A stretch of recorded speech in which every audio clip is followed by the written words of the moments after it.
Welcome to The Explainer. Today, we're diving into an absolute gem by the great Indian writer R.K. Narayan. We're looking at his brilliant short story, A Hero, set right in the heart of the fictional town of Malgudi. This is really a tale about childhood, the crazy expectations adults put on us, and what happens when a young, highly imaginative kid is just suddenly shoved face first into his absolute deepest fears. It's funny, it's thrilling, and let me tell you, it packs a fantastic twist. To get us started, I want to hit you with a question that really frames this whole story. Does true courage require strength, or just a moment of sheer terror? It's a pretty profound question, right? As we go through this, keep that in the back of your mind. We're going to get right inside the head of a 9-year-old boy named Swami, and we'll see exactly how he accidentally answers this very question while stuck in the middle of a pitch-black room. So, the whole crazy ordeal kicks off with a totally ordinary moment. Swami's dad is just reading the newspaper under the hall lamp. He reads this article out loud about a village boy who's walking home along a jungle path and literally comes face to face with a tiger. The paper describes this kid fighting the tiger, escaping up a tree, and just hanging out there for half a day until some locals show up to handle the beast. Now, Swami, he hears this and is like, no way. He flat out refuses to believe a kid could do that. And this right here sets up such a fascinating clash between how adults see the world and how kids do. You've got Swami's dad sneering, basically saying that a guy could be as weak as a piece of straw, but if he has courage, he can do absolutely anything. To him, courage is the whole shebang. Strength, age, totally irrelevant. But Swami is using sheer, practical child logic here. He's like, look, suppose I have all the courage in the world. What on earth am I supposed to do if a tiger actually attacks me?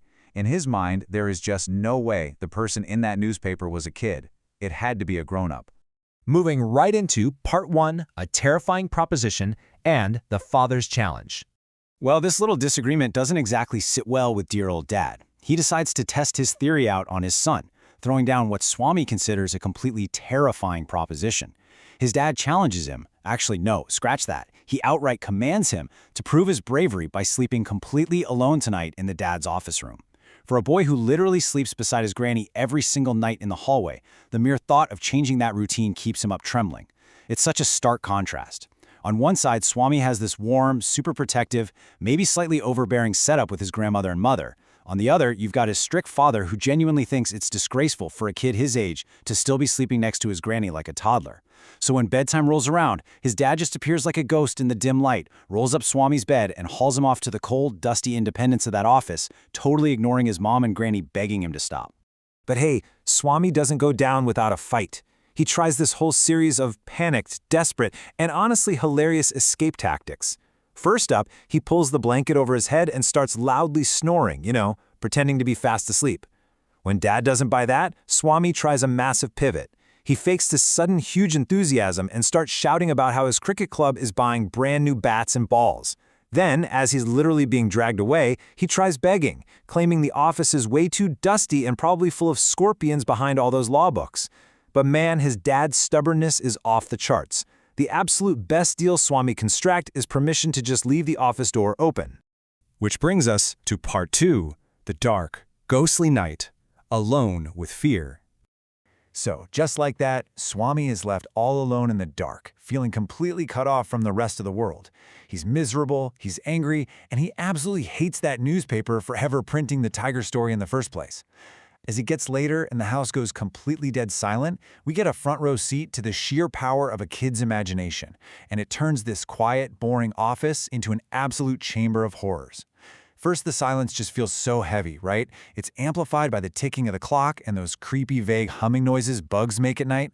Then, his brain just starts cycling through literally every single ghost story he's ever heard, like his buddy Mani, who swore he saw a devil in the banyan tree, or the kid whose dad got slapped by a river demon. He finally manages to drift off, only to be hit with this awful nightmare of a tiger chasing him. He can hear its claws scraping the ground, scratch, scratch, and then a loud thud. He jerks awake, completely drenched in sweat. And then, oh man, then he hears actual rustling. There is a real, dark figure moving closer to him. The text captures this psychological terror so well. It says, he was faint with fear. He expected the devils to come up to carry him away. Swami is experiencing literally the most paralyzing fear you can imagine. To try and feel safe, he had dragged his bed underneath a wooden bench, curling up in this tight little space.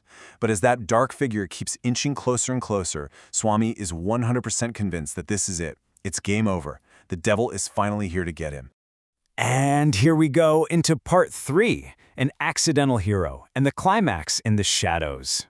In that split second, Swami makes a wild decision. He figures, if this devil is about to drag him out and destroy him, why sit around and wait for it? So, driven absolutely not by traditional bravery, but purely by sheer, untamed panic and primal survival instinct, he makes his move.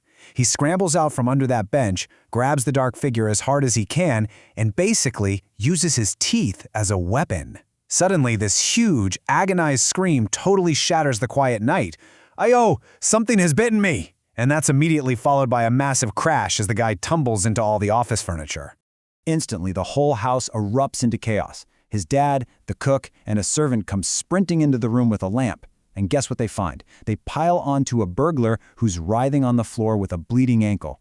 Swami hadn't attacked the devil at all. In his total, blind terror, this 9-year-old kid had just single-handedly taken down one of the most notorious, most wanted housebreakers in the entire district. The fallout the next day is just a complete masterclass in irony. Everyone is showering Swami with congratulations. His classmates are looking at him like he's a superhero. His teacher is patting him on the back. The headmaster literally calls him a true scout. Even the local police inspector is super grateful, going as far as to tell Swami he should absolutely join the police force when he grows up. Swami, just trying to be polite, is like, "Oh, certainly yes." But the reality? The reality is that Swami wants absolutely nothing to do with being a hero. He's already made up his mind. He's going to be an engine driver, a railway guard, or maybe a bus conductor. No cops and robbers for him. Let's wrap up with part 4, the heartwarming return, safe at last. So what actually happens when all the hype dies down and the town's newest hero goes back home? Well, we get this incredibly sweet, heartwarming return to his normal family dynamic. The very next night, his dad comes home from his club and is looking around asking where the boy is. His mom just casually drops that Swami went to bed at 7:30 and is fast asleep in his usual spot. His dad is a little annoyed, grumbling about him sleeping beside his granny again, but the mom fiercely jumps to his defense, basically telling the dad, "Look, don't you dare risk that boy's life again." The father finally just throws his hands up in defeat, muttering that they can go ahead and spoil him all they want. And the absolute best part of all this, Swami is wide awake the whole time. He's listening to this entire debate while safely hiding under his granny's blanket, feeling this massive wave of relief that his dad is finally giving up on trying to make him a fearless man. And that brings us right back full circle to our big question. If a hero is made by accident, is the courage any less real? Think about it. Swami definitely did not set out to catch a thief. He was terrified, purely reacting on survival instinct. Yet, the outcome was undeniably heroic, right? And in a funny way, it kind of proved his dad's initial point, that taking action in the face of fear, no matter how small or absolutely terrified you happen to be, is what really counts. It's such a brilliant little reminder that true bravery often shows up when we least expect it, and usually from the people we'd least expect it from. So what's your take? Was Swami a genuine hero, or just a very lucky, extremely scared little boy? Keep pondering that one. Thanks so much for joining me for this explainer, and keep staying curious.